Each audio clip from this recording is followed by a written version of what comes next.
શહેરના સુરલપેટ નાગોર રેલવે ફાટક વચ્ચે ટ્રેન નીચે યુવાનનું મૃત્યુ થયું હતું।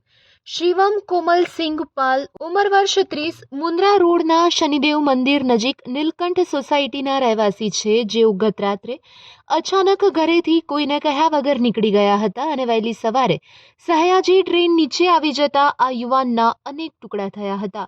લાશના રેલવે પાટા પર શરીરના અનેક ભાગો વેરવિખેર થયા હતા।